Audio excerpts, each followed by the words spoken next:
when that James Brown song starts playing when he's running out and he's like, ah! Ah! He's got this really high-pitched yell. Like, I was laughing my ass off. When he notices what they're looking at behind him, he's like, Lord have mercy. A Miss pastor Parker. saying that about an ass. I love that. Miss Parker, Miss Parker.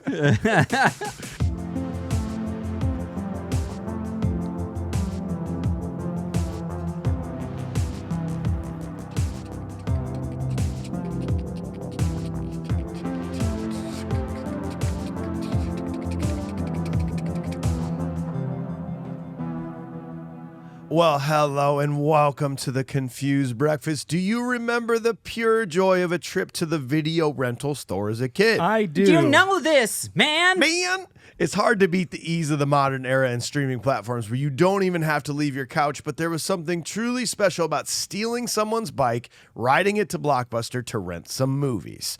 On this podcast, we revisit and dissect some of our favorite childhood movies from that magical era to see if they still move us the way they did as kids. My name is Mike Schulte. Joining me, as always, two dudes who offered to clean my shit up for $2. Sean Pryor and AJ Venz, how the heck are ya? Hey, tough times out there. You know? You can barely scrape by and make rent nowadays. I was trying to steal boxes to put it in, but it just wasn't. I got caught. So I took it to Goodwill, and they're like, we'll take it. yeah, What if I poop in the box? that'd be easier to pick up. So Well, boys, on today's episode, we will discuss a movie that obtained a large cult following and has inspired countless memes and pop culture references. It spawned 2 sequels and has been named one of Quentin Tarantino's favorite movies, Sean. We're, of course, talking about 1995's Friday on a Wednesday. Well, dang it. Ladies and gentlemen, it's time for another nostalgic journey to the past with the Confused Breakfast. Picture Sit no back, bass drum. relax, and enjoy wherever you are in the world. Take it away, boys. Why weren't the sequels like Saturday, Sunday? Dude, actually, that's the best idea I've Come ever on. heard. Saturday.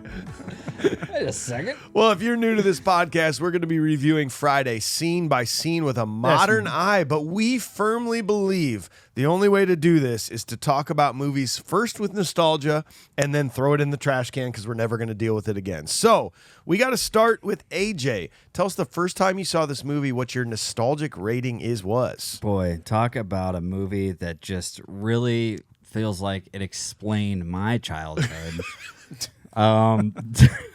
No, I remember watching this. My older brothers would rent this movie. They would get Friday, and like I didn't know what it was, but I remember hearing them laugh hysterically, and then I would go in, and it was VHS. It was on VHS that we had this, and they were downstairs watching this movie, and they were trying to say basically, well, you can't watch this movie. You can't watch this movie. You're too young. Mom would freak out if she saw you were like watching this movie. And but then I just ended up watching it anyways. Apparently there wasn't much fight to them. But I remember watching it, not really getting it, but then thinking that little nuggets of it were very, very funny to me. So like that was it. You know, it was hilarious to me. I remember very, very specific, just little vignettes of, oh, this was funny.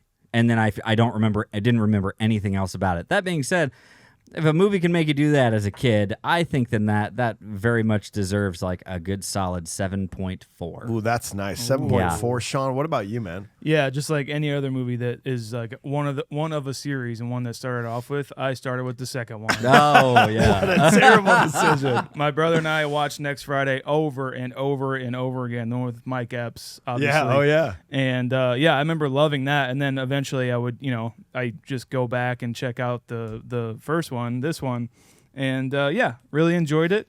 At the time, I probably still thought that Next Friday was better just because I watched it over and over again. So I'm going to say at that time, I'd probably give this movie a 6.1. 6.1. I definitely love this. This was kind of in my transitional period of when I did move to Iowa.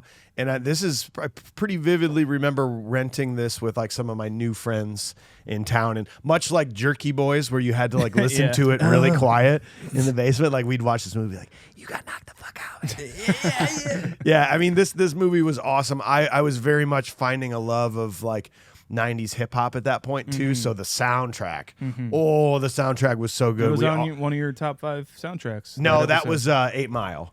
Was it? Are you 8 sure? Mile. I thought for sure it was Friday. I thought so I didn't. too. I didn't put Friday on there. Oh man. Because overall, I'll maybe watch not that great of a soundtrack, but the tracks that are money on this Yeah. soundtrack are just the best. Yeah. I'm going to give it an 8. And we got an executive producer today. His name is Starling. This is his choice. right. He has chosen this movie as his right as an executive producer. He says, "Gentlemen, thank you for reviewing Friday. While I haven't seen it in 15 years, it was the movie on heaviest rotation in my college years with my family. All the cousins watched it on repeat together at our grandma's house, catching her side eyes and eyebrow raises. If the 90s were when black culture became part of the culture, Friday rode that wave and introduced hip-hop to unhip white Gen Xers like me. Always unsure of the difference between Ice-T and Ice Cube. Is Craig the cop killer guy? We quoted the hell out of this movie. I didn't smoke pot in college, but Friday taught me life advice like puff, puff, give, and the importance of not fucking up the rotation. In college, this movie was a solid 9.5 for me. Damn. So as a group, nostalgically, we're a 7.75, which is going to be pretty high up Okay. there. It's actually going to come in tied with The Wedding Singer as the 39th highest rated movie for us nostalgically. Makes total sense. But again, like, we don't care anymore. I don't even know why this segment exists because we're going to strip it completely away. Man, I guess you And could call only- it nostalgia for the part that we keep it going. Huh? No. I don't even know what nostalgia Okay, is. you're What is that, right, a okay. construct or something? You're Like- right. You're right. Anyway, so we are going to strip it away. We're going to go to Sean. He's going to start us off with the important details of the movie. What do you got, man? Friday, Amazon, $3.79. Produced by Patricia Charbonnet, Ice Cube, DJ Pooh, and Brian Turner. Written by Ice Cube and DJ Pooh. Music by Frank Fitzpatrick. Hey, time out real quick. Is he like a DJ? Or is it just then like AJ? Is it I still don't know. I'm AJ Pooh. DJ Poo Poo on the ones and twos? Oh, hey there, DJ Pooh. AJ's well, little- audio jockey. Just all audio. audio jockey DJ. That's why it's DJ AJ. So Anyway, written by Ice Cube and DJ Pooh. Music by Frank Fitzpatrick and Hidden Faces. Cinematography by Jerry Lively. He also did a horror movie called Waxwork, Hellraiser 3, Return of the Living Dead 3, which is very underrated, and Necronomicon, very underrated as well. Directed by F. Gary Gray. Did a bunch of music videos, as we'll get into, but also he's a prolific director now. The Negotiator, A Man Apart, which I think is kind of underrated. I haven't seen it in a while, but I do like that movie. The remake of The Italian Job, Law Abiding Citizen. AJ loves that movie. Oh, God, yeah. Fate of the Furious. He is a big budget going guy now. Cast: Ice Cube, Chris Tucker, Nia Long, Tom Lister Jr., John Witherspoon, Anne Marie Horsford, Regina King, Paula Jai Parker, Tony Cox, Bernie Mac, and Faison Love. Every time I hear that, I want like Faison Love. Faison Love, like Radar Love. Yeah. Yeah, that's a good one. Was that Golden Earring? Yeah, I whatever. think so. At the time Friday was being conceived, there were a number of films that portrayed the hood as a dangerous and crime-ridden place. While that was partly true, Ice Cube thought that wasn't entirely true. Ice Cube had never seen a movie accurately portray the hood as it really was. Just a neighborhood with outlandish characters and the crazy antics they get in. Out of the producers and fellow writers, Ice Cube had talked to nobody was interested in making this film. So Ice Cube would just write it himself with the help of his collaborator, DJ Pooh. The film was somewhat autobiographical, with real-life stories from the writers being incorporated. When the script was completed, the duo sought after a director. Having worked with F. Gary Gray on several music videos and knowing that director wanted to transition into feature films, they felt they had their man. Casting for the film would be relatively easy, but finding Smokey would be a bit tumultuous. After seeing auditions from many actors and considering Chris Rock and Tommy Davidson, Chris Tucker, coming off of his Def Jam comedy sets, which the director and writers were fans of, would be one to audition for the role. He bombed it. Like, they did not impress Tucker anybody. didn't? Yeah. However, he went to, and his friend had an acting coach, and so he went to the acting coach and like just had like a breakfast with them, and like after that breakfast or dinner, he was Smokey. He's got it. He had it, and so Having no financial backing from any studio, the filmmakers thought they were going to have to find themselves and shoot it in black and white. But in the 11th hour, New Line Cinema came in and would grant the production funding for the film, saying they would give no notes, not be on set, and give the filmmakers final cut, only wanting to approve the cast before production started. Wow. So it was New Line who kind of pushed them to want to star. It was originally going to be DJ Pooh. Yeah, he was going to play as Smokey. Ah. And they wanted someone to look like a name so they could kind of bank on this. And so it was Chris Tucker that they pushed for to audition. Friday was released in theaters on April 26, 1995, and on a budget of $3.5 million, the film made $27.4 million at the box office. And it spawned 3 sequels and a rumored 4th, and catapulted the careers of Ice Cube, Chris Tucker, and F. Gary Gray, among many others. Well, thank you, Sean. So we got to go to AJ now. We got to get all the ratings and reviews from critics and fans alike. He does the research. What do you got, bro? I'll tell you what we got. You got knocked the fuck out. It's the tomato meter. I just wanted to say it. Yeah, it's fun. It's fun to say. It's really fun to say. It's fun to say. Guys, the tomato meter is 76%. 76. Listen to what the critics think this movie is like.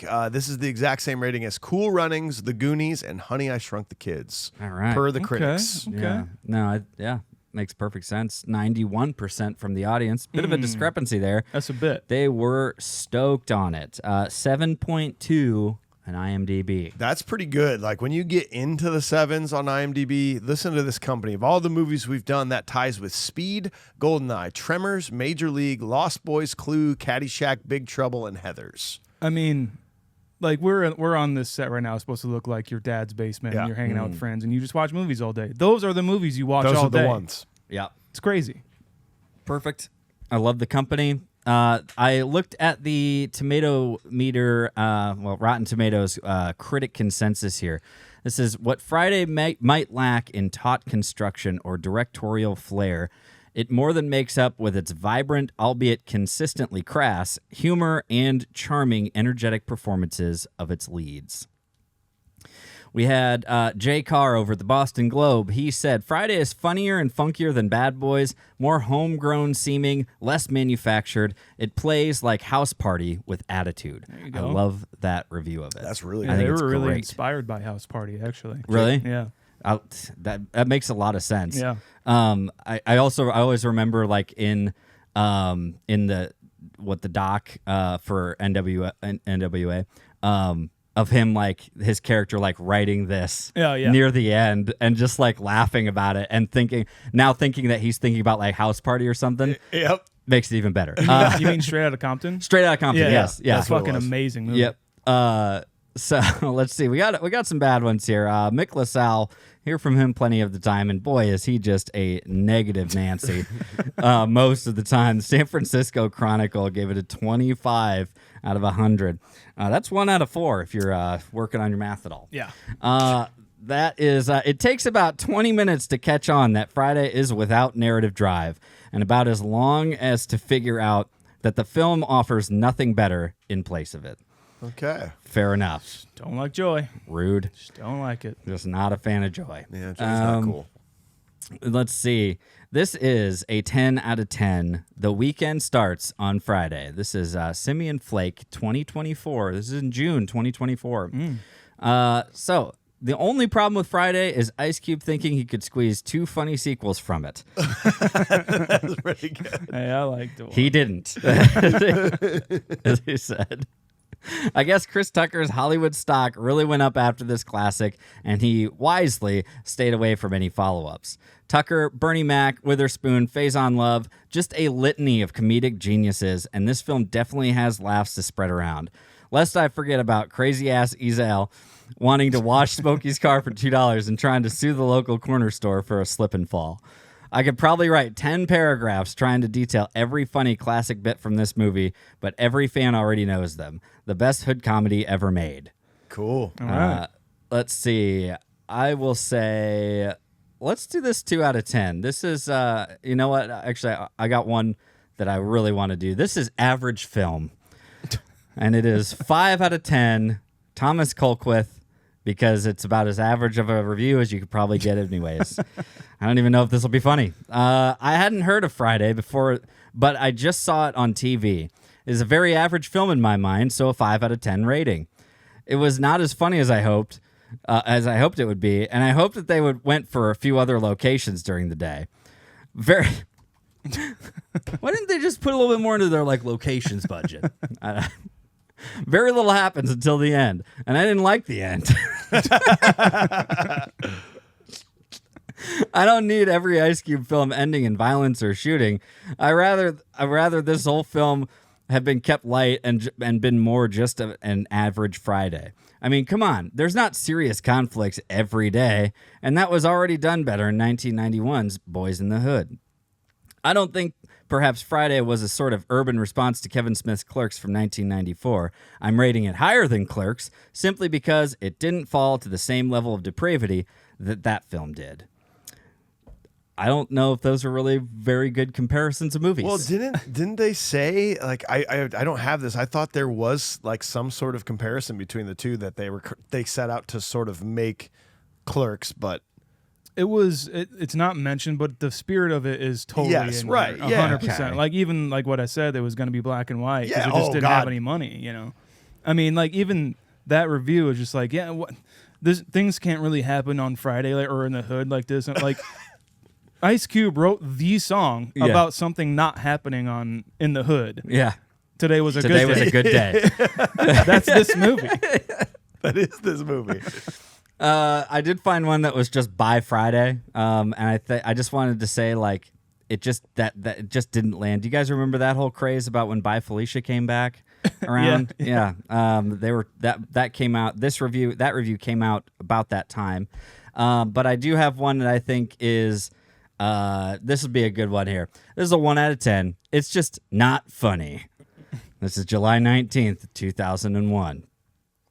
Mules 82 said, "This movie is just plain not funny. I know I'm in the minority on this one, but Al didn't think it was very funny either." Who's Al? I'm pretty sure that Manwich Foley would hate it too. Who are you talking about? What is going on? Who are you talking about? I just couldn't relate to the humor, if indeed humor was the aim. And when Chris Tucker speaks, I get angry. I always hear people quoting lines from this movie. It's not Office Space, people. Don't quote lines from bad movies. You don't see me walking around quoting RoboCop 3. No. Maybe because it's not quotable. Okay, never right. Mind. We don't know you or anybody you're talking about. We don't see you. we don't know who you are. In conclusion, this movie sucks. People say, "Wow, I can't believe you didn't like Friday. You should see it again." My response, no, the movie sucks. What? Why watch a movie that I already know sucks when I can watch one that doesn't suck, like Varsity Blues? Varsity Blues. All right. Okay. Now we know your angle. I think I understand exactly what's going on here. Got it, man. There it is, guys. We had some folks popping into the Little Lebowski Urban Achievers. I don't want to give everything away. Save the porn name because we're gonna save that till later. I'm gonna save the porn name. I'm gonna save the props. Okay. I'm gonna save that stuff. Punchable faces. I want to add those into our segments because I think that deserves it, right? Yeah. Oh yeah. Joel just posted a great picture and just said he was just getting the right frame to watch this classic. You can imagine what he's talking about. Yeah, maybe some oregano on a tray, perhaps. You never know. Yeah. Right. I mean, his prop is Smokey's weed poster. I'll save that. Jarrett Layoff came in. He said this movie severely ingratiated itself in my life. I preferred half-baked, but with the passing of time, this has become so much better. The quotability of this movie is second to none. And then he does give some great quotes. I also want to save those too. The movie itself is revolutionary for stoner comedy and just comedy in general. Nostalgically, Andrea's, this is his wife, right?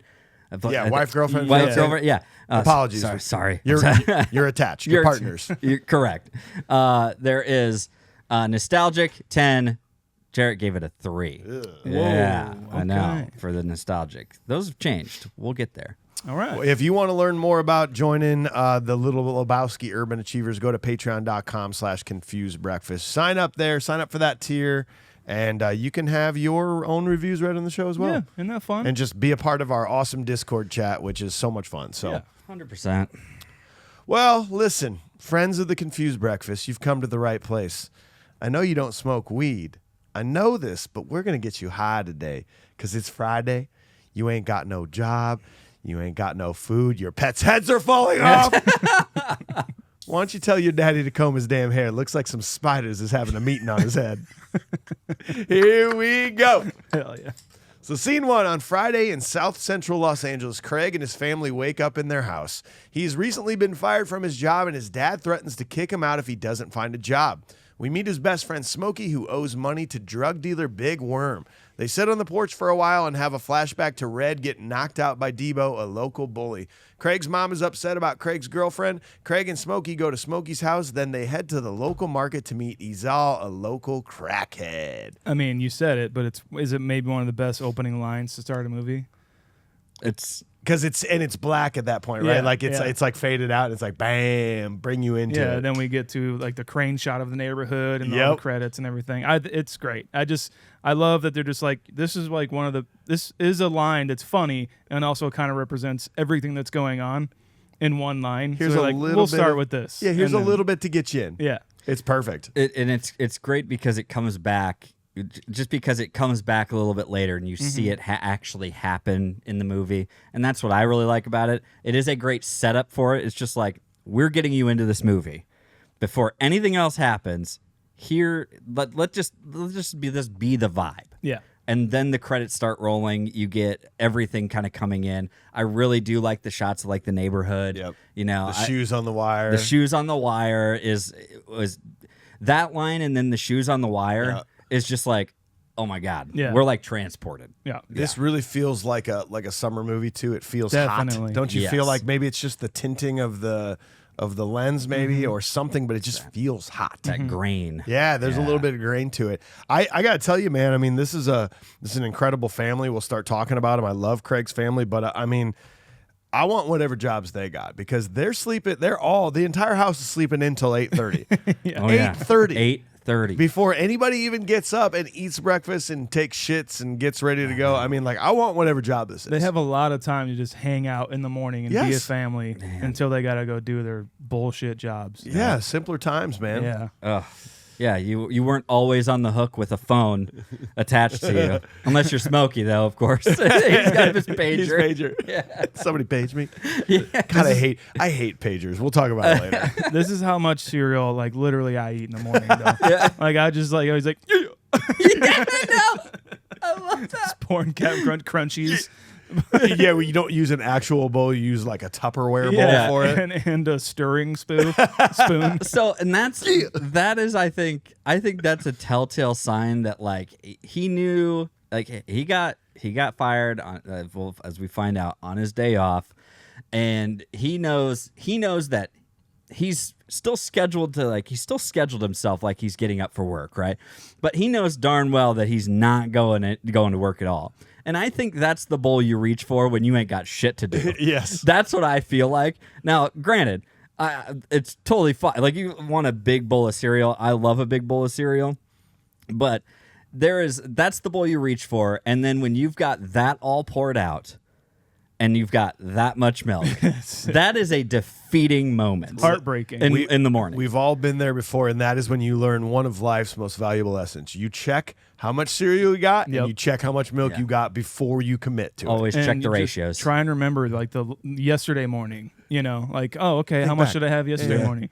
Maybe you forget because he's, like, I like that we know that he doesn't have a job. We kind of find out from just Smokey in the beginning, I guess. But it's that like glow of like, oh, I don't have shit to do today, you know. So crunchies are the most important thing right now. And then that heartbreaking thing happens, you know. That is one of the things I love most about this movie is the idea of like I haven't had a day like that, and maybe like since COVID, where I just woke up, I was like, cool. What do I do? So like the idea of watching other people do that is really awesome to me. Absolutely. Like I'm just like I love it for you guys. I love this for you guys. Immediately interrupted by his dad. Every time I come in here, you're in the kitchen.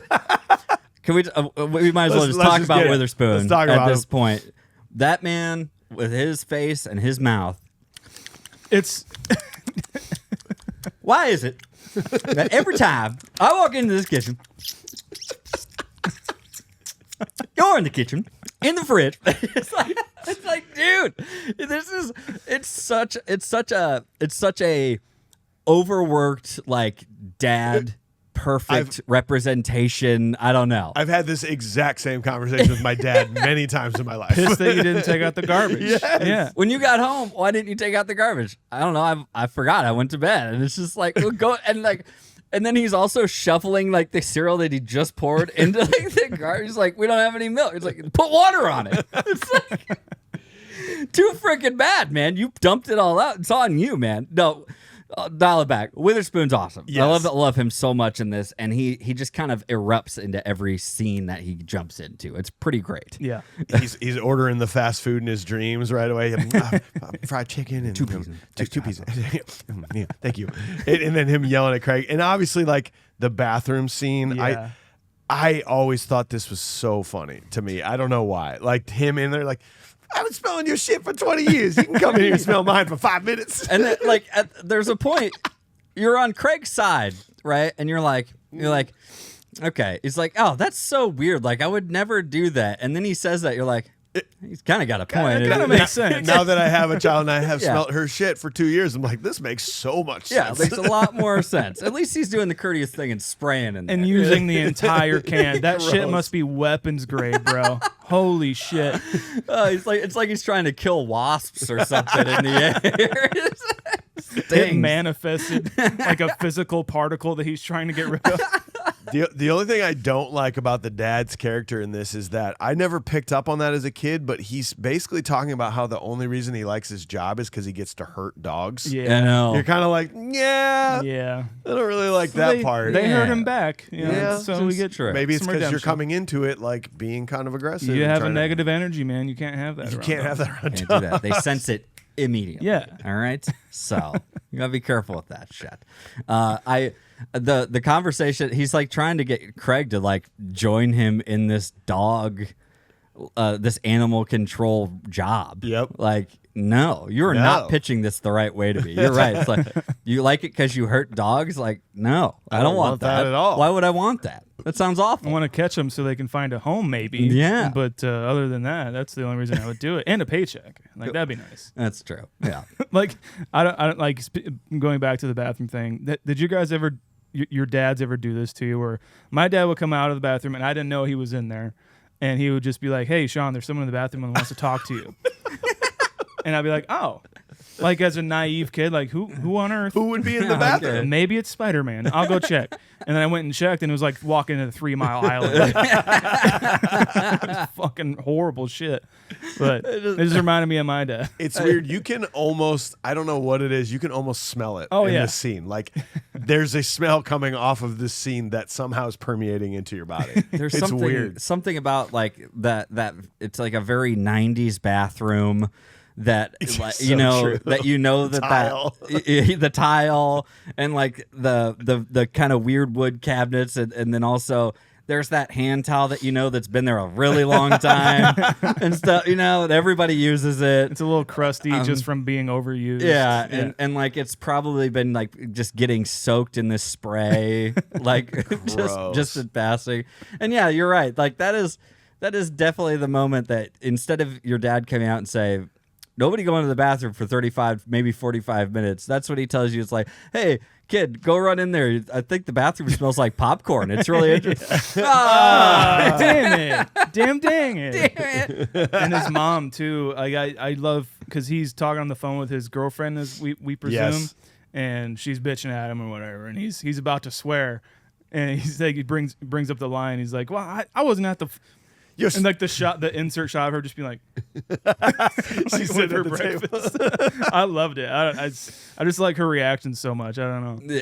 Did you catch that? Sorry. Like I never noticed that either. That when she calls, there's a dude laying in her bed. Yeah, there's a dude with it like has been in her bed all night sleeping there, and she's yelling at Craig for like, my sister's girlfriend's mother-in-law said she saw you at the mall. It's like, man, this bitch She's got a sucks. picture of Craig on their thing too. Yeah. Well, it's the dead giveaway. It's because she's just accusing you of what you're doing, of what she's doing. Yeah, dead giveaway. Listen, and I can say this out loud, that mom is always right about the person you're dating.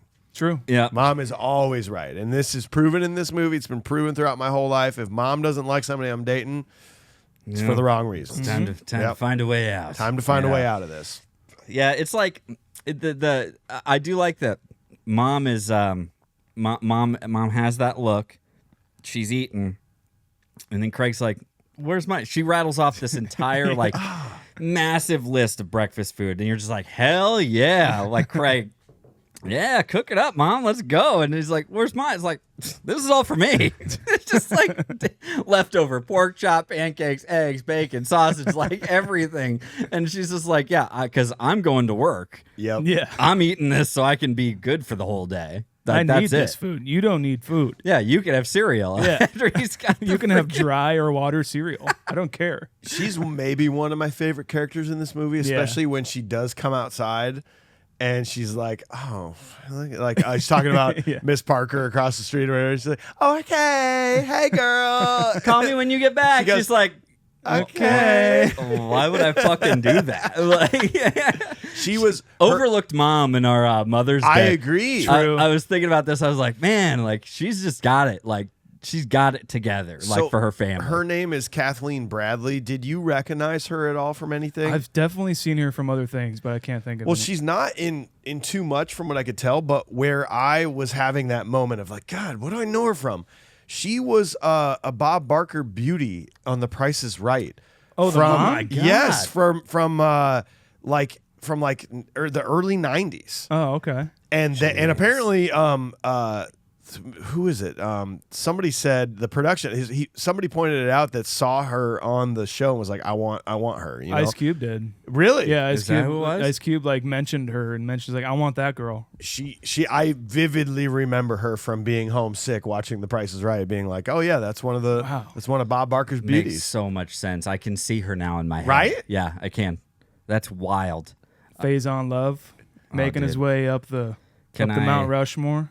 Come on. Can I just say that when I saw Faison Love flash across in the opening credits, I was immediately like, "Oh my God!"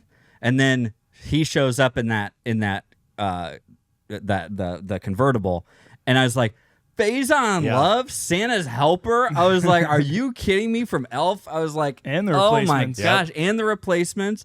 And I was, dude, I didn't make the connection at all. I felt stupid. I had no clue. Couldn't remember for the life of me that he was in this movie. Yeah, it's amazing to see him. I don't know. Like, there's something about his presence in movies. I'm just like, I wish he was on our Mount Rushmore. Well, to be honest. Well, per the Jarrett Layoff Confused Breakfast Actor Database, that is his third movie that Faison Love's been in. There was one other person that has been in 3 movies that was in this. Do you know who it is? It's very tough. It's a tough call on this one. Regina King? No, it's actually Tony Cox, Mr. Parker.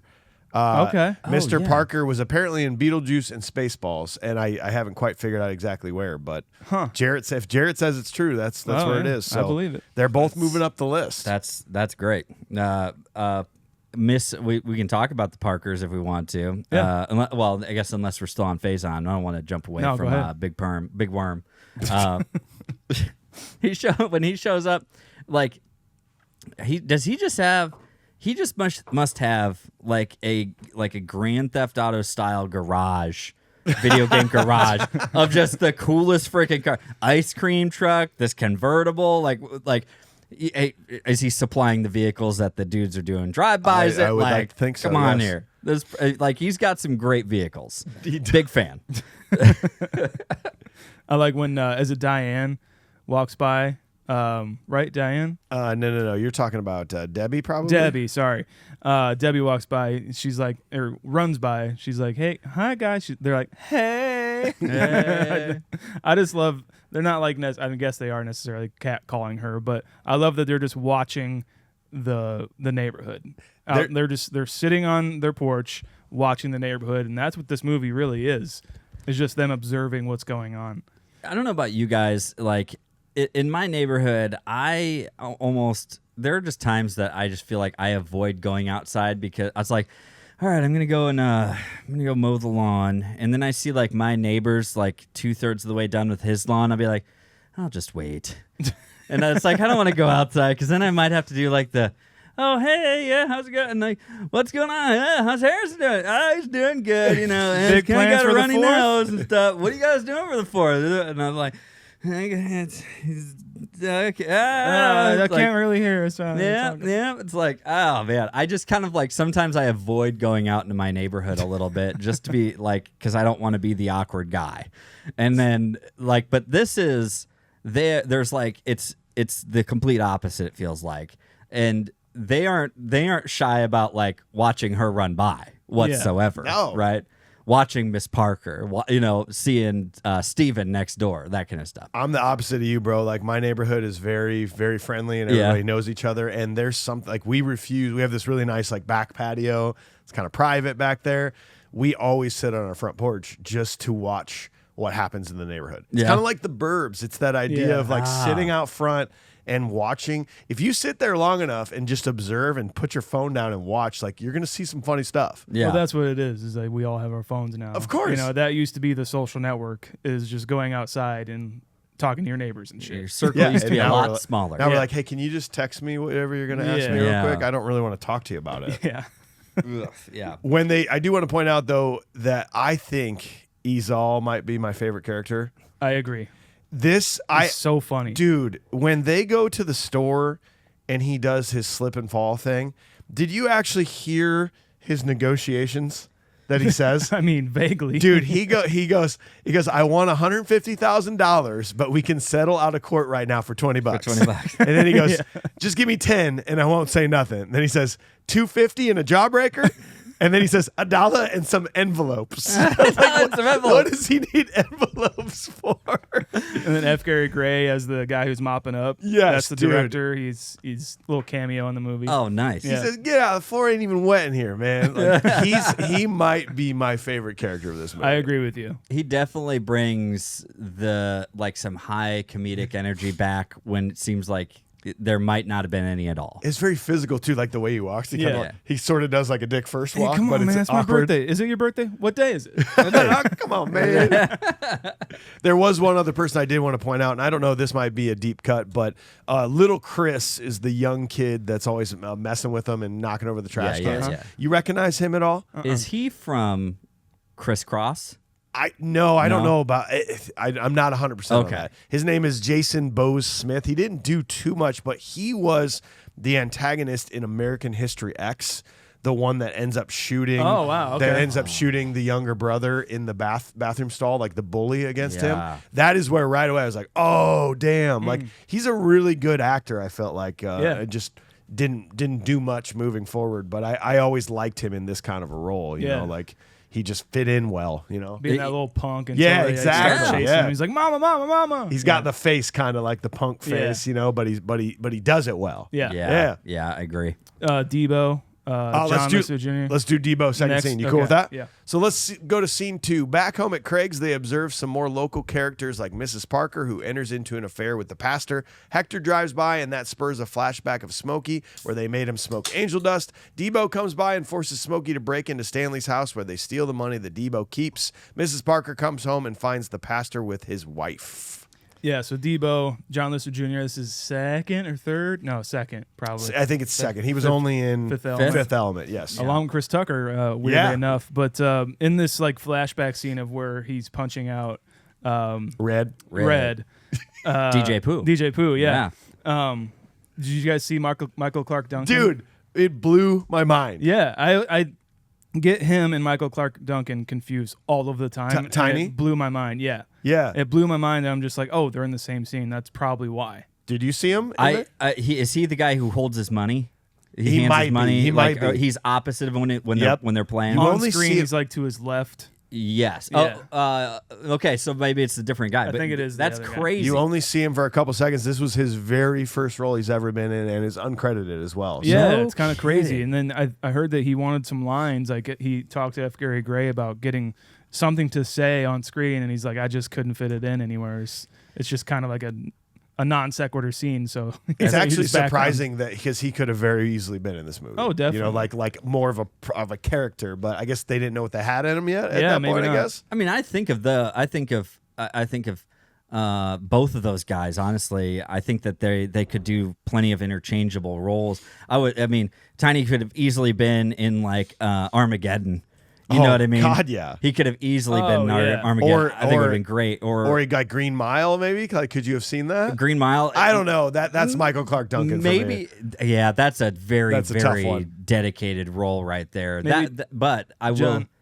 John Lissa Jr. in Sin City. I could see that. Yeah. That's a good one. Yes, 100%. I could see him in that. I could also see Michael Clark Duncan in Fifth Element. Yeah. Okay. As president. But I'll tell you what, I don't see him as Debo. Like, this is Debo. Oh, This yeah. is I do agree with you. Yeah. This is They each such have their an roles. iconic part of this movie. Is Debo himself is just so incredible in this. Like, I was so scared of him Oh yeah. when I first saw this movie. Yeah. I still am. This is one of those movies that you see when you are younger and you're like, I don't want to. I hope this isn't what real life is like or something. You know, it's just like I don't want to just go around and then get punched for no reason. I don't know. It's like, oh, he let him borrow his bike, but then he hit him. Oh no! Oh, is this what life's gonna be like when I get older? Am I just gonna get beat up all the Maybe time? this is why AJ doesn't go outside in his neighborhood all the time. true. Because he was And scared. says things like, "Damn, dang it." Yeah, Just I'm pretty sure I'm going to be. Yeah, that. It's like, yeah, no, that's Big Worm in that ice cream truck. Yeah. Did you pick up on it? I never picked up, but like sort of how people have their theme songs in this movie. Yes. yeah, yes. kind of, yeah. So Debo's got that. Yeah, kinda like Anytime- Jaws. Yes, Yeah. anytime he's on screen. But then Debbie has the "I wanna get next to you." Yeah. But then the girlfriend has "Hood Rat, Hoochie Mama." Like every time they're on screen, they kind of have like their theme song, which I love. I never noticed that before. It seems there's something about it that makes it feel. It kind of just elevates the reality a little Yeah. bit. You know what I mean? Makes it just a little bit more of a story than Yes. so hard reality. Yeah. And I do really like that a lot. It makes it feel mildly sitcom-y, but not in a bad way. No, not a bad way at all. But just like when his girlfriend drives up in that car and that music is blaring and then she gets right back in, it's blaring again, but then it's gone the moment she's off screen. It's very funny, man. Speaking of like the cars in the movie, I love Smokey's license plate. Yep. Just says "fuck off." Fuck off or something like that. But then like I don't know why it's so fucking funny to me, but a constantly backfiring car. Oh yeah. It's just I don't know why Especially it's so in the funny hood. to me. Yeah, I don't. Yeah, I guess that has something to do with it. But I don't know why that's so funny to me. But they're talking about Miss Parker Yep. across the street, and he says, "I knocked the dust off of that pussy." He's very horny in this movie. Oh, yeah. Smokey is. And then Bernie Mac starts growing in, and it's Bernie Mac. When are you gonna let me fuck up, Miss Parker? What'd you say, honey? Oh, nothing. Nothing. She know exactly what she's doing. Another total thing. I saw Bernie Mac in the opening credits. I was like, "Who's Bernie Mac?" I was like, "Where is he in this?" I was like, I had no idea. And for whatever reason, I don't know if it's just because I'm like looking down like at the wrong point like every single time. But I was like, I kept missing him? I just kept missing him, even when it was at near the end. And you actually, I mean, you really see more of him, like when Mr. Parker throws that brick. Yeah. And you're just like, I was just like, I had to look it up again, and then it finally said the pastor. Yeah. I was like, how am I missing this? He's so damn funny in this one. When that James Brown song starts playing when he's running out and he's like, ah! He's got this really high pitched yell. Like I was laughing my ass When off. he notices what they're looking at behind him, he's like, "Lord have mercy." Yeah. A pastor saying that about an ass. I love that. Miss Parker. I do want to ask you about Ice Cube in this because this is his first acting role, correct? I think he was in Boys in the Hood before this. Oh, okay, yeah. But a while back at that point, right? At times of this, like I love Ice Cube, but this has to be Ice Cube for me. Like I don't see anyone else in this role. But at times, his acting chops kind of are like, meh. Yeah. Like especially the one when you get the famous speech where Smokey's like, you ain't got no job. We're gonna get you high today. Ice Cube goes, anyway, so what you doing today? Yeah. Like it's a very poorly delivered line. There's a combination of that and the editing for me. Okay. They kind of stay on him a little too You're long. right. And I don't know why, but I do notice it, and Yeah. I get what you're saying. But it's still Ice Cube. Yeah. And he's still charming no matter how he's acting or what he's looking or how he's looking. I don't know. There's something about him. I'm just like, I can't take my eyes off you, dude. He definitely kind of owns each the frames that he's in for sure.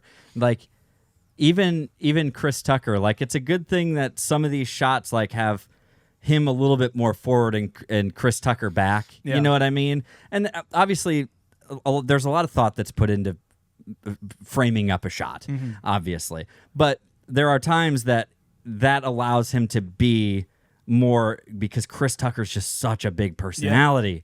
And so it really allows him to be more of a focus than anything. And your eyes are more drawn to him almost for like normalcy, but also like grounding. That's a good point. And I think that's what kind of adds to the charm is like he's somehow still a very grounded character in this. He's maybe us in this movie, Yeah. right? Would you say that? Oh yeah. Yeah. He's the movie watchers. We're taking his role on. Yeah. We're seeing what's happening through him. But yeah, I do agree with what you're saying because it is, and maybe it does work. It just kind of takes us out of it a little bit. I don't know about if you say it does or not. I don't know if it necessarily takes me out of it, but I do know, I know what you're saying about, but I never really gave much thought to it, I guess. Okay.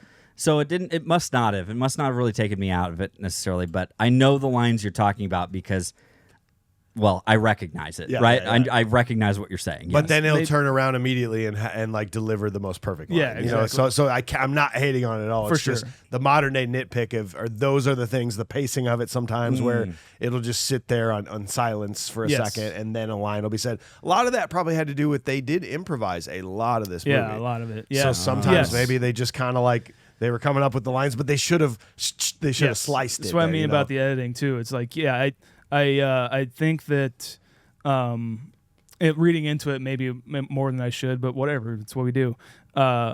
That's Ice Cube is acting as Craig, whereas that's the way he's acting on set as well. If that makes sense. Yes. We're like, so Chris Tucker's such a huge personality and like does all this shit and is improvising. Yeah, and right. so Ice Cube doesn't really know what to do with his character as Craig other than just like, anyway, I'll get back to what the lines are. I'm supposed to ask you. I'm supposed to ask you what you're doing today. But also be calm and not be elevated like Chris Tucker is. Dude, could have part of it. The one thing I noticed about this movie is it's really a lot of just like mini scenes. It's just like a lot of small like funny scenes, but those are the best. Those are the best parts of this movie. Like when it is that flashback to Debo knocking Red out, you got knocked the fuck out. But then Debo, and the camera's always like really low on Debo, so it looks like he's huge. Yeah. He goes, "You want some of this, old man?" And he goes, "No." Like, get in the car. Why are you acting with these people over here? My pops be tripping, man. You know that bike? The beach cruiser, man. Like I just feel bad What for bike? him. I do too. I always felt bad for Red in this, and I don't know. Like we'll get to the other. Yep. Well, I think that's the next scene. But yeah, I always felt bad, like especially in this. Like I feel bad for like almost anyone in any of these flashbacks. I feel bad for Smokey, when like he gets like laced weed or something like angel dust. Like I feel bad for that too, and I think it's a great thing that he's like twitching throughout the entire movie to some degree. Like that's a very strong characteristic to play throughout an entire movie, just like randomly be able to twitch again in a scene. The best part is that he does that before he explains. Yeah. Which normally you do the flashback, you talk about the angel dust, and now you see him doing the twitching. Yeah. But he's doing the twitching leading up all the way to that, to where you're like, what the fuck is he doing that for? Why is he doing this? Why? Why is he doing that? It's so funny. Like, and so that's why I say I do think that given everything that's going on, there are some really great little chops in here. Yeah. Sometimes it fumbles, but other times Completely. It's pretty darn great. Completely. Yeah. That you guys all knew the person in like high school or even in college or into their early 20s, the person who like their whole identity was weed. Oh yeah. And you go into their room and it's weed posters and everything. like I can still vividly remember all my friends in high school and college was like, yeah, dude, check it out. Oh, yeah. Fucking weed. Smoke weed is my identity. That's Smokey. I know I've said this before, but most of the time it's just like, and it doesn't have to be weed, but it's really just any real agenda that people just latch onto and make their identity. It makes me not like you, and like so I don't know how much I would get along with. Like it's just like you're always, and Craig just calls him out though too, and that's what I kind of love about it. Is it's just like. That's your problem, Smokey. You're always just playing around. You're always smoking. Like this is all you do. Your name is Smokey. Your name is Smokey. It's just So like, are we to believe obviously his real name's not Smokey? Oh, probably not. Okay, good. I feel like they say it at some point, but like Maybe I his can't mom remember. does. Yeah, I don't know. That is the stuff that will drive me absolutely nuts. But did we really talk about like the pastor? I mean, we know we talked a little bit about Bernie Mac and everything, but this whole like last like altercation thing with him getting chased out of there. Yeah. I mean, is it worth it? Whatever we're man. talking about. Okay. I told you how much I love when he yells. Okay, And the James Brown song's playing. Yeah. that's fair. Okay, then I'll let it go. But if you want to talk about it, No, you no, can. no. It's It's your okay. right to talk about I know, it. I know. I know you're not stripping me of my rights, Michael. I'm just saying I don't want to do it. Like I may not like agree with your political choices. Okay, Judge Smales Judge 84. Well, let's move on to scene 3 then. So Craig smokes some of Smokey's weed and gets really high. His crush Debbie stops by the house and she sets up Smokey on a date with her friend. Smokey brings Craig into his mess by telling Big Worm that he smoked some too. Craig's girlfriend comes by while Debbie is leaving, causing drama. Craig and Smokey start asking around to borrow the money they owe Big Worm, but no one will give it to him. Red stops by as Debo comes back around. He steals Red's chain. Do you think this is where Bye Felicia came from? I think so. I don't actually. It You know has what? to I be. didn't look it up, but it has to be. It has to literally just be something that this movie said that people started saying. Right? Yeah. I'm going to look it up right now while you I talk mean, about I it. know people who still say it. I know. Yeah. That's Yeah, the it thing. says the phrase originally comes from a scene in Friday. Okay. Where that is just literally something that people started saying. Yeah. Bye, Felicia. Is that one of this movie has so many memes and scenes and Yeah. pop culture references in Oh, it. dude, there's a lot, and like I will give credit too. I mean, I think that there's even a decent amount still from number 2, like from Sure. next Friday. Yeah. But this is a great like representation. This is the exact same thing. This is the exact same kind of like original and sequel as like Ninja Turtles is. Okay. Think of it this way, okay? Like the first one's a much like darker, grainier, kind of more more real, and then the next one kind of elevates it, makes it a little bit more whimsical. Like, oh, this is a little bit more fun. It's more colorful, more, you know. Major League 1 and Major League 2. Like Yeah. you're just like, oh yeah, whatever. Right. And so it's like it's like a more bouncy version, Yeah. I guess the best way I can describe it. But there's so many like great little moments that, and I believe one of the reviews that I read, there's so many like little quotes and little moments. The guy, you can write so many paragraphs. Jarrett Layoff, he gave us a bunch in Little Lebowski. Like, I have a coworker busting when I'm on the toilet. Hey, Smokey, you taking a shit? like, you got knocked the fuck out. Like all those like little Just the quotes in there quotes. are just wonderful. Yeah, I think, and I think it's the characters that deliver them. That's what. Oh, again, it's another tribute to the casting. When it's in the damn, Yeah. you know, like that. Like, I mean, that's just unforgettable stuff, man. It is. Yeah. I mean, like, it's truly a hangout movie. Yep. What this movie is. And a you know? 24-hour movie kind yeah, of thing. Yeah. a day, just one day kind of thing. Yeah, That formula is ingrained in me. Yep. If that movie takes that approach to it, I'll probably like it. Yeah.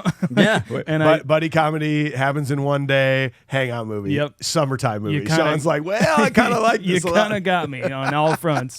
And then you add this, I guess it is kind of refreshing to see, if you're coming and you watch this when it comes out in 95, I believe, that you've seen all these other movies Colors with Sean Penn, that portray these sorts of communities as very dangerous, Right. and Boys in the Hood. yeah, stuff like that. And then to see it in just a ridiculous, absurd comedy is so much fun. And I like that he took that approach. He's like, well, it's not really what it's like. There's families that live here, you Yep. know. There's other crazy characters that happen to walk by, you know. Everyone's, the single people are trying to get laid and people are trying to get jobs, and stuff, just like any other place, you know. Yeah. I like that that this movie exists for that kind of reason, you know. Yeah, I did want to also bring it back, Mike, as you mentioned. We all had the guy, or we all knew the person whose whole identity was smoking. Yep. Now I need to take it back to we all knew somebody. Sean, you've said it I think before on this. The guy who's just doing bad shit and just getting into trouble and then wrangling you in, because that was the thing I was thinking of, was Debo just let's go, you're gonna help me break into this guy's Yep. house. Yep. And you're just no, I don't want to be a part of it. It's let's go. It's all right, fine, I guess I'll go. I guess I'll go. It's just the person who's always doing just illegal crap, and you just don't want them to be around, but you just tolerate it because you're I don't feel like getting in a fight today. Yeah. You know what I mean? And you just put up with that for so freaking long. Every single time Debo comes around, and it's the time when Red gets his chain. Red shows up first, Yeah. and Craig makes Smokey go out there and sell the guys some weed, and then he sees Debo Yep. again coming down the way again, and then with Red just being I'm just gonna tuck mine in. No. You just knew immediately. It's I can see it. Oh God, Oh, there it goes. And there's his grandma's too. I know, but I've got to say this is the funniest fucking runaway I have ever seen. Sean's going to demonstrate it. It's very, you know what? I'm wondering, actually, we are going to be doing this movie in a couple weeks. If Wet Hot American Summer, if they're imitating that when he runs away. I know. Just when he gets to his car, the little quick. But dudes, this whole scene made me laugh so hard. Him running away, but also they finally showed Debo. This is the greatest thing I've ever seen. Debo pulls up on the bike. And first of all, that camera from down on the ground with his pedal is it's just cool shot. incredible. But he gets off the bike and doesn't throw it down, doesn't set it down. He just lets go and it's just boom. Just such a comedic choice to just not even just let go of the bike. Just so let it it go. falls. It's not even his bike. It's not his bike. didn't Yeah, care. he didn't give a fuck. But about he's not trying to trash it. He just Yeah. lets go of it. It's almost worse because it's not even disrespect. It's not even awareness. It's indifference. It's indifference. I don't care about this thing because you're right. It's not his bike. And then to literally just drop it right in front of Red. And it's already squeaking. The Yeah. wheels all weird. Because he's just a big dude who's just on a beach cruiser. on a beach cruiser meant bike. for 100-year-old grandma or 100-pound grandma. Jesus. And again, I will mention then too. He picks that bike back up and just go it's a toy almost, just Yeah. and then just kind of goes over the side from the back of it, just it's God, you're a big man. I don't think you really get it other than the camera angles until that point when Yep. he just picks that bike up and just boom, and then he's off again, squeaking away. I do want to ask you guys, I have a kind of a bone to pick here with Smokey. Smokey really, when it all comes down to it, I feel like he's not a very good friend to Craig. This scene where he actually brings Craig into the mix with Big Worm, that's kind of a shitty move on his part. But then they're made to make you feel like he writes it. He goes, "Nah, listen, man, I'm gonna go tell him. It's just you go inside, man. I'm gonna go tell him it was all me." That's a guilt trip. Yeah. Yeah. That is a guilt trip move. That's not him doing it. That's him trying to make Craig feel bad about calling him out for this. Then even earlier in the movie, Smokey, when he goes, "You got knocked the fuck out" to Red. Yeah, it's a shitty thing. It's like, and the only reason he's doing that and acting all like is because he got invited to hang out with Debo. Yeah. Right. Like, I think Smokey's a pretty shitty character. Like he's pretty shitty friend to all these people in this movie. He just kind of leeches on to whoever's Yes. maybe the top dog in that circle. Like Debo. He's around Debo, so I'm just gonna hang out and I'll just be his guy. But then he's around Craig, and it's like, oh, I'll be Craig's guy. Yeah. It's kind of like a dude and Walter relationship from Big Lebowski, where you're just like, why am I even friends with this guy? What am I doing? Why do I hang out with you, dude? Why is this a thing? You just keep spouting off. Dude, you are 100% right. Walter and Smokey are basically the same person. They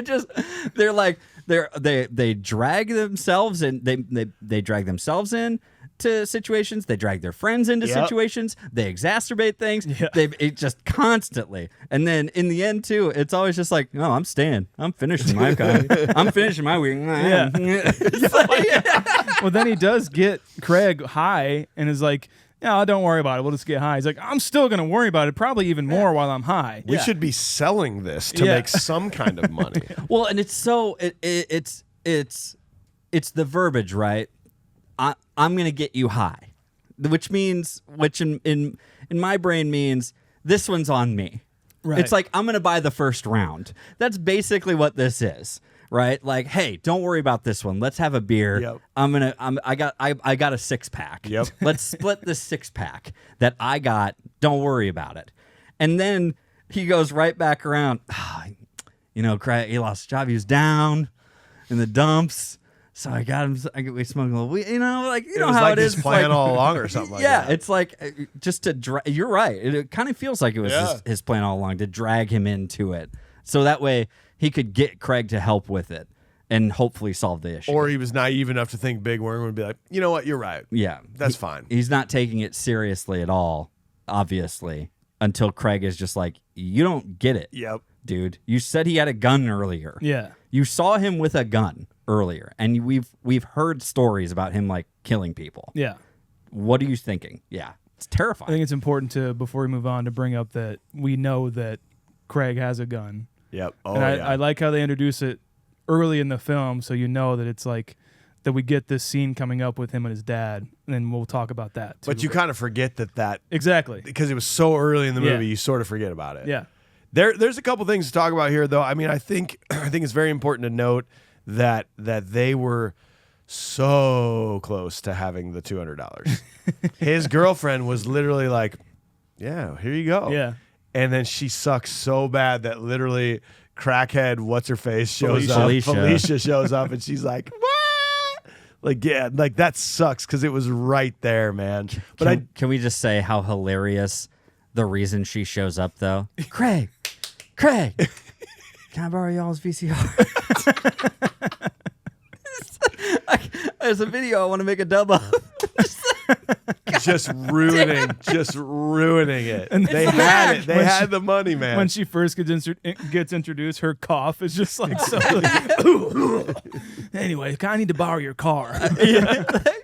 And he's right, though. It's like, no, some people want to borrow some sugar. Like, it's such an egregious ask. VCR, man. It is also awesome when she does show up and she sees Debbie in the house and that fourth wall break. Yeah. Oh, dude. And he looks at the camera. He's like, "Really?" He's like, right now, of all the time, and you know what?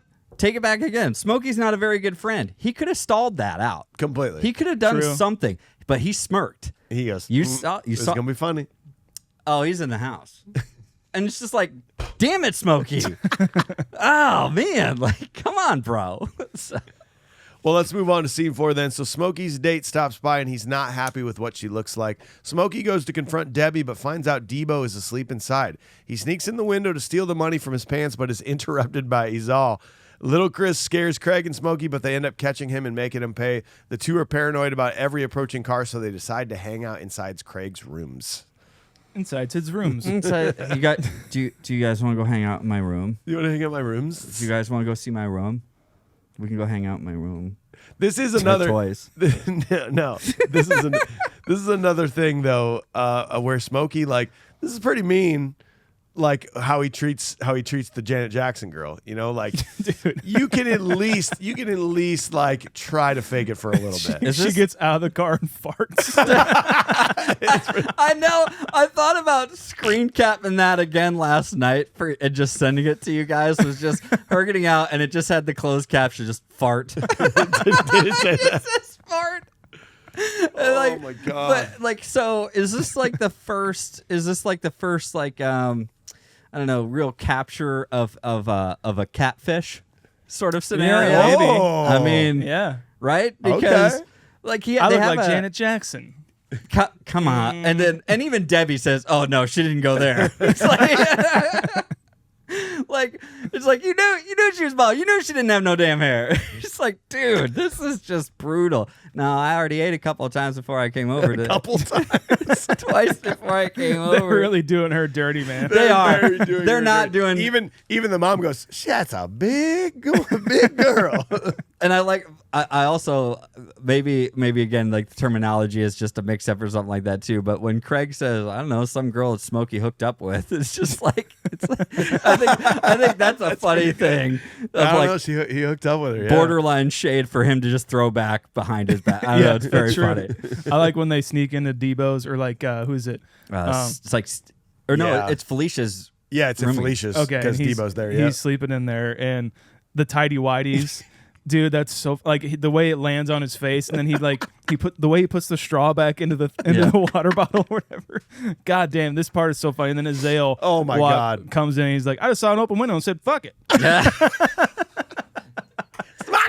Okay, what are you doing in here? Lovable face, man. That- overall lovable person in this movie. They both have the audacity to say, "What are you doing in here?"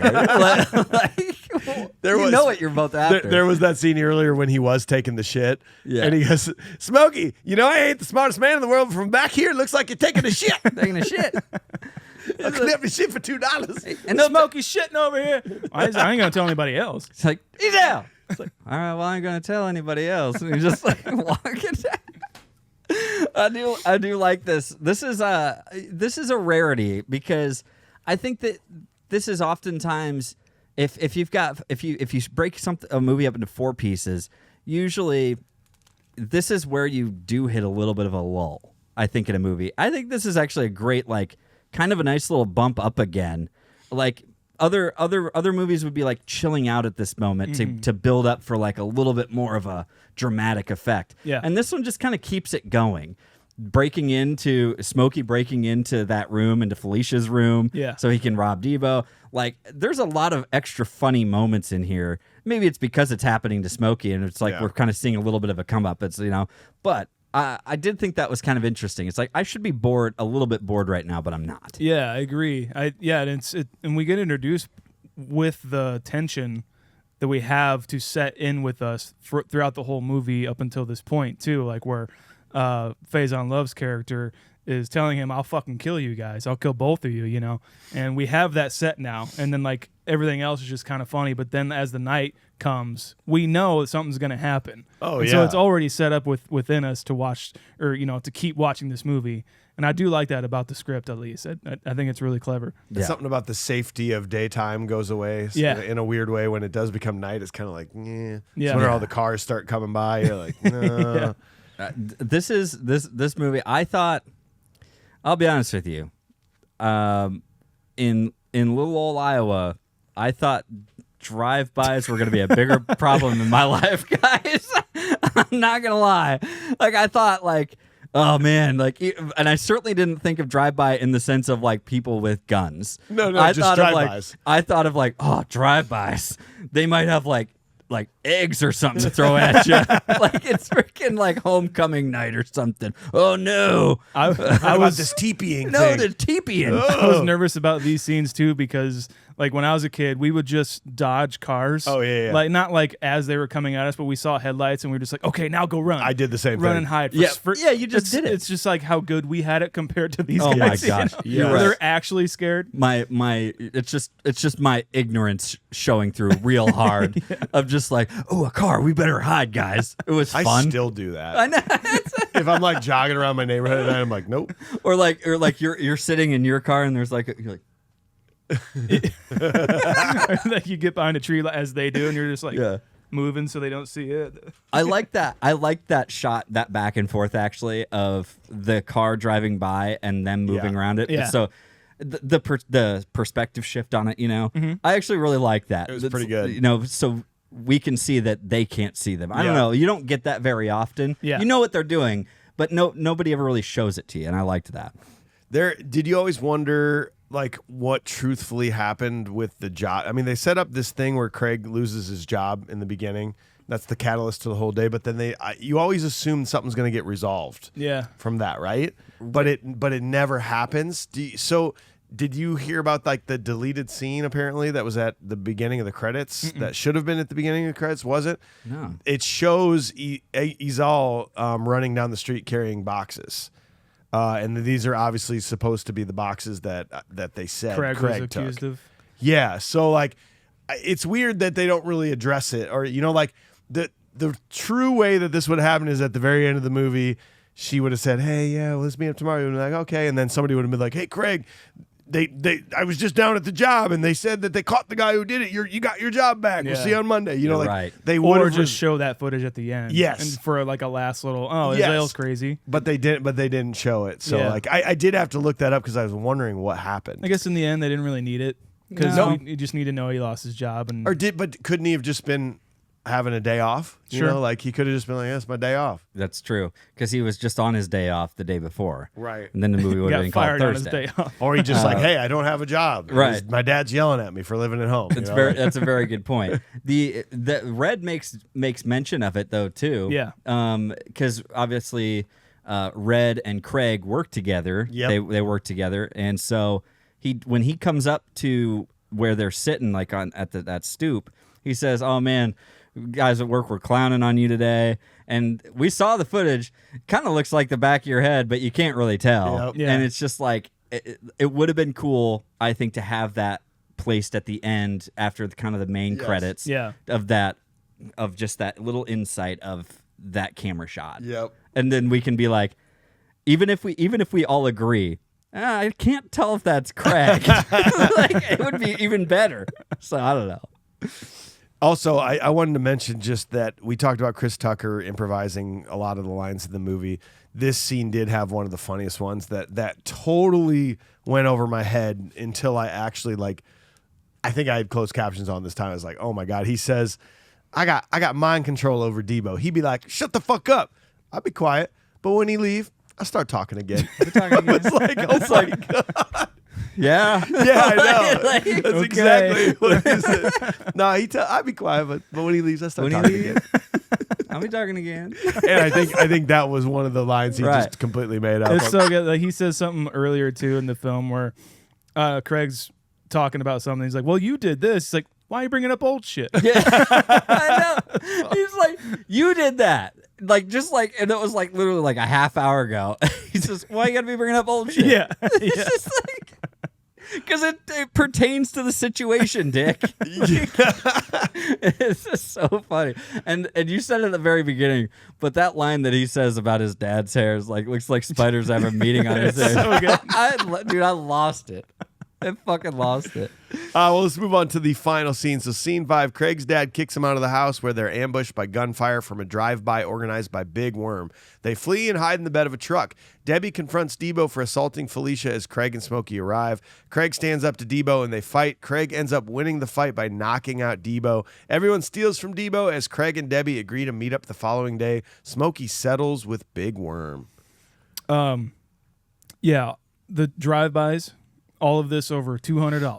$200. It's wild, right? They have well, like, what, technically, 4 maybe people in that car? $300 because he owe $300 because did he pay him the $100? I can't remember if he Or actually did he actually handed give him the $100 $100 or not? Yeah, I can't remember because he kept counting and kept flipping it back over. Flip- and yeah. 20. And it's not even. It's like blatantly obvious too. Like it's just like and he's. Yeah. 120. That is wild though, bro. Like It's like $200. $200. I guess What's it's the the principle inflation, of the right? thing. Was that like I'll- $800? I'll give it to you here. You can continue on. Well, it's just, I mean, like even these action scenes are pretty outstanding, Yeah. in my opinion. Like all the gun kind of fire and all like the squib shots and stuff like that. Those are really cool, and it's funny that they're just hiding in the bed of a truck. Because that's what I did, like when we were saying, yeah. like, I would just jump in, like, or behind a car, like in the bed of a truck, if a car came by, you know. Actually, like they're like on 3, 1, 2, 3. Yeah. Yeah, they come. This is wild though, because this movie doesn't really have any.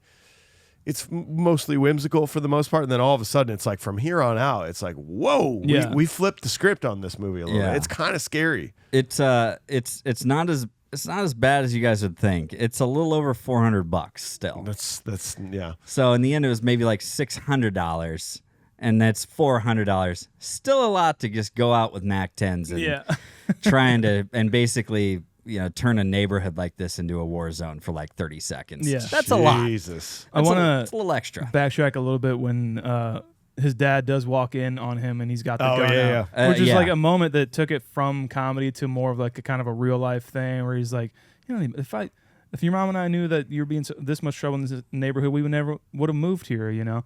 I thought it was a really nice performance by Witherspoon at this point. Just like he is ridiculously amazing at comedy and all of his little quirks and stuff that he has, but in this like kind of lighthearted moment, I guess, of him like being a dad, because like also he just seems like a character and he seems like another character in this movie. Sometimes he doesn't like actually seem like Craig's dad until this moment. Yeah, you know. yeah. And I liked getting reminded of that, where he was like he has a dad moment. He's got a dad him a little bit here, you know. Yeah, I totally agree. I'm glad you double backed on it, because it's a very important moment, obviously, as it comes back later on in the movie, like for this to happen. And you also had that little bit in the beginning as it's kind of scanning across some of the photos, like his dad was like a boxer or something. Yeah. At some point, to some degree.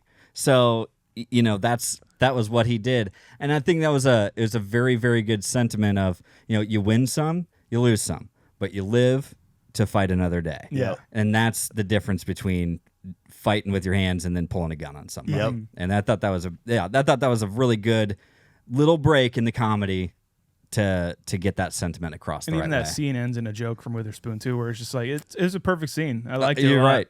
Yeah, you're 100% right. Well, and I mean that leads perfectly into just this fight now, this big confrontation. Like, man, it still gets me every time when Craig pulls that gun, Yeah. and shoots. Like every time, I'm like, no, what the fuck? Like it didn't happen, but it's just done so well. His face, like, Yeah. and it cuts to black right there. Like I love that then it flashes back to him having that conversation, and he's absolutely right. Like, dude, just put the shit down. Let's go. Like, Yeah. like be a man, fight him, see what happens. Yeah, it's like if you're done with this bullshit, then you got to be done with this bullshit, and you got to show him that, like, without killing him, that he's no longer in charge of anybody Yep. anymore. Yeah. You know, Yeah, I and like he's that and he's sentiment. definitely not like I would love to, see what happens after this, because I mean everybody now is like, oh, fuck that guy. Yeah, Craig's the Everybody- shit now. Fuck yeah. Debo sucks. Debo sucks, man. He's a woman beater too, dude. Yeah, that was Get that guy out of here, man. that was also shocking. yeah. Yeah, I know. They brought that back around. They brought that up, and you're just like, and so it's funny. It's funny. It would have made a lot more sense now that you said that, Mike, about how Ezal might have been the one, or was the one maybe running with the boxes. Yep. And if they would have tied that together, because between him and Smokey going in trying to get money and like rifling through his shit, that's what caused Debo to do that to Yeah. Felicia. Yep. So it's like everybody like stealing and just like fucking up everything else for other people. Exactly. And then now I like it because now finally Debo, the person who literally steals everything from everyone, is now just literally got his shoes taken away. Yeah. Everything taken Red right gets off. to come of up him. and jack him, get his chain Yeah, I'm back. glad he got his chain back. Yeah, Yeah. that was literally my last note. Grandmama gave it to Yeah, him. my I'm just grandmother glad he gave got that his chain chain. back. we do got to talk about porn names. Okay. You guys got any porn parody names on this at all? Fry gay. Friday gay. Fry gay. Well, Friday? Okay. I Thigh was trying to day? be a little bit more inclusive. No, I get it. Well, actually, Joel What about a fun one? Try gay. Hey, just try it. Maybe we'll just try. Well, Joel's a little more inclusive than you are. Joel suggested bi day. Okay. Oh, there you go. Yeah. Bi day. He also said guy day. Sure. Do you like thigh day at all? I don't know. It's really hard with just this one little word. I know, it's tough. It's not easy. Yeah, there's a lot of rhyming you can do. What about Friday Fuck Fest? No. Just add on to it, you know? No. What about the Cure, Friday, I'm in love. Friday? Yeah. It's really hard to do porn names, okay, guys? It's not Porn easy. these are very hard. I don't know when this all started. I'll be honest with you Yeah, I guys. know. But it's not that I dislike it, but I'm just like, oh man, I really gotta think about this ahead I know. of time Every time I come in here, I'm like, oh yeah, we're doing There's that. way more effort that goes to go Listen, into I this. got you handled, okay? I got you handled, all right? I'm here Do to you make you Friday laugh. Fuck Fest? Yeah. It's hard. I thought Thigh Day was really good. Thigh Day is great. Do you guys have props? You want to go first? Yeah, I'll do a prop. Ooh, here's a prop. It's got to include all of it. I'm taking the cereal bowl with the cereal and the spoon and the milk carton. No, but you're not going to have any milk, though. That's fine. I just want that. You just all want that. it on the table right here. Yeah. Okay. I like that, man. Yeah. You got one? I want their little center table that's just a box Okay. that's on the stoop. That's what I want. And that's where they hide their stuff. Where they hide too. the stuff in? Yeah. So I want that. Well, I want then- that right here for us. Then can I suggest that I get the boom box and I put it on top of your table? Oh. Yeah. Okay. Yeah. Okay. I think that'd be pretty good. I know that Jarrett had a few too, Yes. right? Jarrett thought for prop, he said big worms ice cream truck, and Andrea wanted Red's chain. Red's chain would be pretty cool. Ooh, I Red's like chain. Smokey's chain too. Like I've been thinking about wearing more chains. Yeah. I think I could wear Smokey's chain. Oh, yeah. Do you think so? Yeah. Craig's got Give a it a dope shot. watch, you know? Yeah. That's the chain. Red's chain is a great one. That would be a lot. good one. Yeah. If we were on a train to go punch a face, I'm on board. This is a little tough. What do you think? Do you got a is. punchable face in this one? I hate to do it, but maybe Phase on Love. Ooh. Yeah. This ain't no way to handle yourself. Yeah, you're right. You're right. I think it's the goon that we can see for like a little bit of time. From the From the drive-by? drive-by. I think that's who it is for me. Okay, just because you don't approve of his violence. Yeah, well, I don't approve of his violence, and like Smokey said it best. Like, I don't appreciate you sending these like Jerry Curl like looking idiots like after me and like with little guns or whatever. And it's like, yeah, how are you gonna put that like a ski mask thing or whatever over that like without getting it in your eyes? I don't know. I just don't. I think I need to punch that guy. I think it's the neighbor that wants everybody off his lawn that dresses like an idiot. Steven, Yeah, man, I think that's it's. a good one. I don't like him at all. No, it's because he's fair. very passive aggressive. Like, can you please, my lawn? Can you please? Can you please? The extra low look. I appreciate if you guys stay off my lawn. He's like, They are. They're very funny characters. That's what makes it feel a little sitcom-y, but in the best way. Yep. Yeah.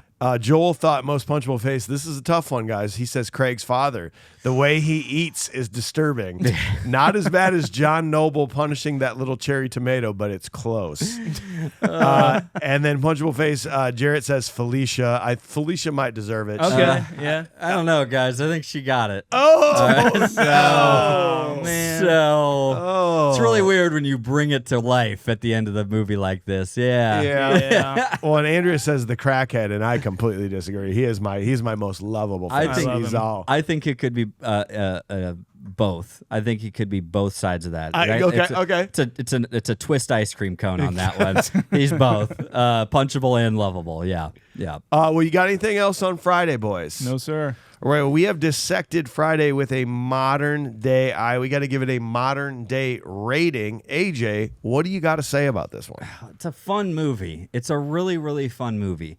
And I think it really does hold up very well, actually.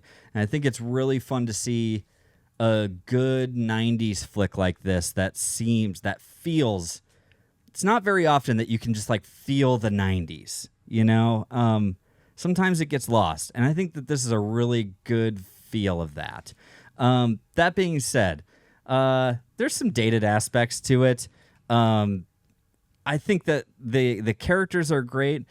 We've talked about the acting a decent amount, and I think that the acting is good, but they are playing characters rather than like being the person, if that makes any sense. So, the premise, it's a great hangout movie. It's a great one-day hangout movie. It's got great characters. It's a very fun premise. It very much elevates at the end. And there's not much more satisfying than that brick just going right into Debo's face. That being said, it's a movie that I got to watch, like, specifically. Like, I don't want to just throw this movie on, but I don't, because I want to actually watch it. So let me think here. That would be like, I'm going to give this a 6.87. 6.87 for AJ. Yeah. Sean, what about you, bro? Yes, I think that this movie's really funny. Like I said in the actual recording of this, that I love all the aspects of the elements that this movie has. The hangout, summer, buddy movie. You know, I love all those aspects, and it excels in those. I think for F. Gary Gray being his first film, I think it's well told. I think it's well helmed. I think that, you know, he tried some things, and I could see this burgeoning director come into fruition right here. Like we were talking about also in the show, that some of the acting a little bit here and there, and I think the editing has a lot to do with it, is a little wonky, maybe a little dated. I don't know. But overall, I had a really good time in this movie, and I can see myself returning to this sometime. I'm going to give it a 7.2. 7.2. I'm going to go actually higher than both of you guys. I'm going to go a 7.5 on this. I actually sort of disagree with AJ in the sense that you say it feels 90s. I think this feels timeless. Like, I don't think this feels dated at all. Like, I feel like I said that in a good way. I hope that comes through. Yeah. No, I get what you're saying, but I think it feels like this could have been made yesterday in a way where it doesn't feel dated at all to me. And it's just there's so many funny parts. I haven't seen this in a very long time. Kind of been saving it for this, and it's just such a great. It's not a perfect movie by any means, Sean. You nailed it. Like, some of it's just like, yeah, but it's short, it's sweet, it's funny, it's got some lessons to be learned in it. The hero comes out on top. I'm giving it a 7.5. I was so happy to rewatch this one. Right on. But we got to check with Starling. This is his choice. He has executive producer. Let's see what he says. As Friday starts with Sanford and Son's Aunt Esther telling Craig, "Well, fuck you then," over church pamphlets, I'm busting out laughing 3 lines into this. What I love about this movie is how consistently the laughs are written and delivered. The flow is like a comic set more than a traditional comedy, never going more than a few sentences, much less minutes, without landing a joke. The opening scene quickly sets the tone and warms up the audience for the cadence you experience through much of the movie. Joke, joke, Craig says something. Joke, joke, Craig says something.